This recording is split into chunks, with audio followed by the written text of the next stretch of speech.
Hello friends, welcome back to my YouTube channel. आज की इस वीडियो में हम जानेंगे कि कॉन्ट्रैक्चुअल बेस पे हम केवीएस कैसे ज्वाइन कर सकते हैं या फिर हम केंद्र विद्यालय में एक कॉन्ट्रैक्ट बेस पे कैसे लग सकते हैं। क्या क्राइटेरिया होता है, मतलब आपके बहुत सारे क्वेश्चंस होते हैं कि इंटरव्यू होता है या मेरिट लिस्ट बनती है या कैसे हम ज्वाइन कर सकते हैं। जो एकदम न्यू लोग होते हैं जिनको नहीं पता होता है कि भाई किस हिसाब से जा सकते हैं, है ना, या वैकेंसी कहाँ से आती है, कहाँ से पता कर सकते हैं। जो भी आपके डाउट्स है वो सारे इस वीडियो में क्लियर हो जाएंगे आपके। ठीक है, तो फर्स्ट क्वेश्चन आपका यही होता है कि भाई ये मतलब वैकेंसी कब निकलती है।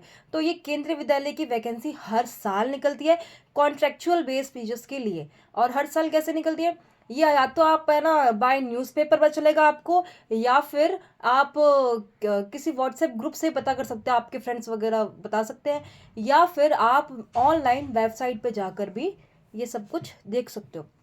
तो केंद्र विद्यालय की वैकेंसी, जब मेरा ये फर्स्ट इंटरव्यू था, मैंने बहुत 3-4 केंद्र विद्यालय में ट्राई किया था और एक में हो भी गया है।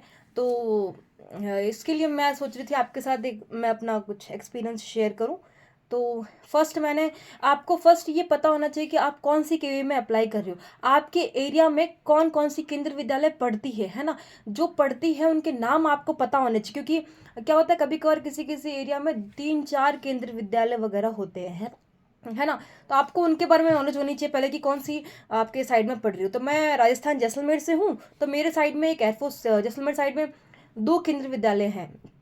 एक एयरफोर्स की है और एक बीएसएफ डाबला वालों की है। और ये तो मैं उन दोनों में इंटरव्यूज देने गई थी। इनके जो इंटरव्यूज है वो शुरू हो जाते हैं, या फिर उनके जो एप्लीकेशन फॉर्म्स हैं वो आपको है ना ऑफलाइन ही देखने को मिलते हैं, ऑनलाइन फिल नहीं करने पड़ते हमें।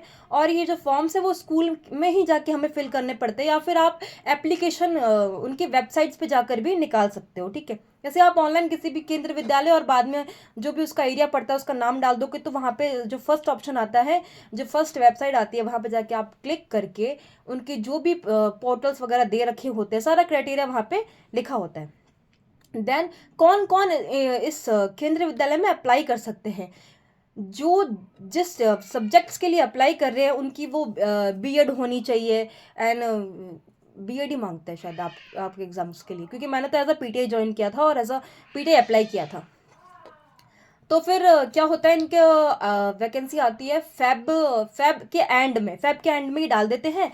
एंड लगभग मतलब मिड फैब में ये लोग अपना देना शुरू कर देते हैं कि भैया ना हमारे भी विज्ञापन वगैरह। और उसके बाद लास्ट एंड में ये लोग हमें कॉल करते हैं इंटरव्यू के लिए, या फिर ये अपने पैनल में डाल देते हैं कि भाई इस तारीख को इसका इंटरव्यू है। ठीक है, तो ये था आपका इंटरव्यू बेस होती है आपकी। ठीक है, देन है कि क्या कोई एग्जाम वगैरह होता है। नो, ये एग्जाम वगैरह कुछ भी नहीं होता, सिर्फ इसमें इंटरव्यू बेस पे आपको लेते हैं। देन इसकी सैलरी क्या होती है, पीआरटी टीजीटी पीजीटी के लिए अलग अलग इनकी सैलरी क्राइटेरिया होता है। जैसे कि है ना, अगर आप पीआरटी प्राइमरी टीचर अगर आप ज्वाइन कर रहे हो तो वहाँ की सैलरी होगी 21,000 रुपीज़। एंड देन अगर आप टीजीटी ज्वाइन कर रहे हो तो आपकी सैलरी होगी 24 से 26,000 के अराउंड। ठीक है, और अगर आप देन आप ज्वाइन कर रहे हो पीजीटी के लिए, अब अगर आप अप्लाई कर रहे हो तो उसकी सैलरी होगी 32,000 समथिंग।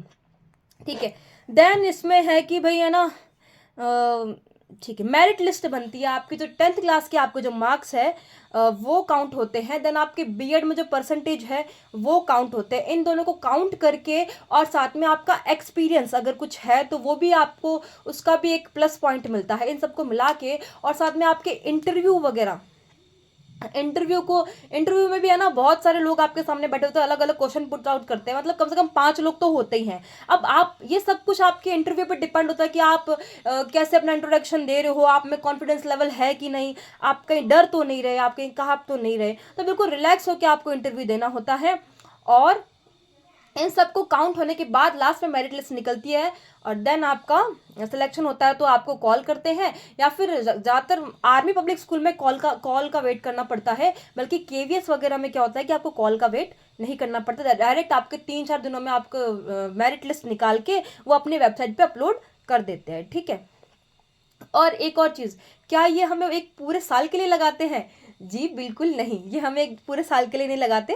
जब तक टीचर्स वहाँ पे नहीं है तब तक के लिए लगाते हैं। जैसे वहाँ पे टीचर्स आ गए पोस्ट फिल हो गई तब आपको निकाल दिया जाएगा। अब वो आपके ऊपर है कि वो सिक्स मतलब उनके ऊपर है कि वो 6th मंथ लगाते हैं या फिर 9 मंथ लगाते हैं या फिर 3 मंथ्स लगाते हैं, पर एक आपको अच्छा खासा एक्सपीरियंस मिल जाता है।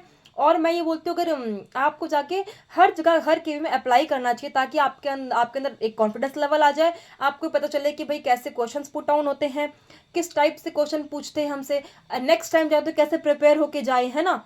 तो अगर आप सैलरी के बेसिस पे बोले तो अगर आप कहीं और ऐसा प्राइवेट लगे हो तो उनके उनके थ्रू तो मतलब अच्छी सैलरी मिल जाती है केवीएस में, है ना, एक एक्सपीरियंस भी मिल जाता है। सो इतना ही था इस वीडियो में।